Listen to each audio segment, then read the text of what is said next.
Now, I talked about the Upper Room being a new development at the heart of the city as part and parcel of Wesley Mission. If you're ever in Sydney, perhaps from other parts of Australia, you're welcome to stop by for coffee, a bite to eat or breakfast, lunch, whatever, and relax in a comfortable and convenient location. To tell us more about Upper Room, please welcome now Adam Tedja. Adam, thank you for joining us today. Thanks for having me. Okay. Adam, why is the cafe called the Upper Room? Firstly, it's about the location. We're actually situated just above the newly renovated state-of-the-art Wesley Conference Center. And we also just slightly above the Wesley Church. Secondly, the name Upper Room is derived from, obviously, the book in the Bible, the story of Jesus having the Last Supper. And it's kind of mission and the vision of Upper Room, just serving the community, just like Jesus did. And at Pentecost, of course, they went from rooms out into the marketplace, so it has a missional purpose, doesn't it? It is. I want to ask you about the DNA of making a good cup of coffee in a minute. But first of all, tell us a little about the Upper Room and what it is that you do. Well, as you enter the Upper Room, you will see the cafe making machine, the coffee, the seating arrangement, followed by the co-working space, really a place where people can just hang out and do their work, study. And right at the end of that, we do have the restaurant of it that we serve breakfast and lunch. And it's become busier and busier over these last few months, and we hope it will become even more busy, don't we? Thank you. Yes, it is. Tell me when it's open. Are there special opening hours and that kind of thing? We open Monday to Friday from 7 a.m. to about 4 p.m. But the place itself, as Wesley Conference Center, Wesley Center, is pretty much open all day. A lot of people coming in after hours to do their study or do even the Bible study and the meetings as well. And it has a number of components. It has Wesley Mission staff, it has visitors from outside. So it's not just targeted at one audience, is it? No, it isn't. We're getting corporate clients. We do get students around the area.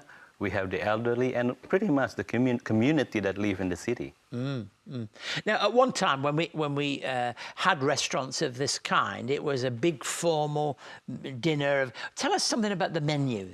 Well, we do have 4 different kind of menu this time. One is what we call the quick breakfast menu. And that actually allows people to even pre-order prior to their arrival. Yes. We're actually working with a company called Hey You, which developed an app for us, which allow people, even when they're still in the bus or in the train, they can actually pre-order what they need and prepay them. As they walk into the cafe, now, all they do is enthusiasm, isn't it? You order your coffee on the train, on the bus, and it's just sat there for you. It is. So that is pretty much everything that's easy to be prepared. We prepared it for them just prior to their arrival. The second menu would be the breakfast menu. It's for the eat-in menu. People just come in and just hang out in the place. And you'll see every morning that you have a number of people having that morning devotion and followed by their own breakfast. And we also have the lunch menu. Really starting from 11:30 to about 3 o'clock, we work on that lunch menu. Hey, have you got a signature dish, something that you consider to be, hey, that's what we are, what we have most of all passionate about? Well, most of our signature dish is actually tuned into a very much fusion Asian food. So we do have something like the salmon fillet with Thai puree.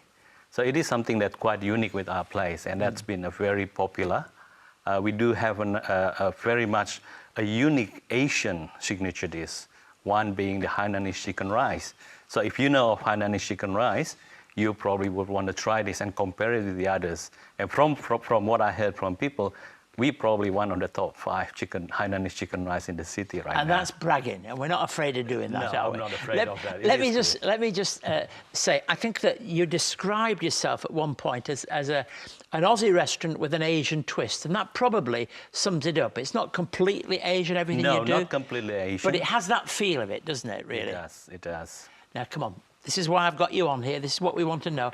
What's the secret of a good cup of coffee?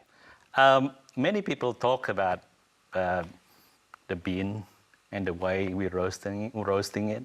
But pretty much at the end of the day, it's about the passion of the person that work behind that machine. That will make a difference. because he works with all his 5 senses. He look at the way the extraction goes. He will smell it. He will taste it. He will even listen to the way the machine works. And he will actually hold it with his hand, the warmness of that coffee. With that passion, it makes a difference on the Adam, coffee. I will never look at a barista again in the same way. Tell me a little bit about, you're very involved in the church life of Wesley Mission. What for you is the spiritual purpose of this restaurant?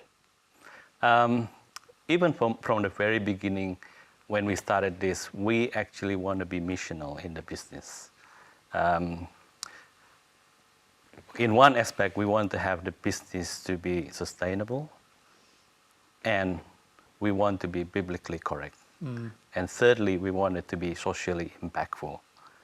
That's a lovely way of describing all those different aspects. And look, I'm just delighted that you've started this. We want to encourage you, and we want people, if you're out there, you want to go somewhere in the city, you're either a corporate or an individual, there's the place to go, the Upper Room Café. Visit it whenever you're there. I'm there sometimes having coffee as well as anybody else. I really do thank you, Adam, for what you're doing, and pray God would bless that ministry even more.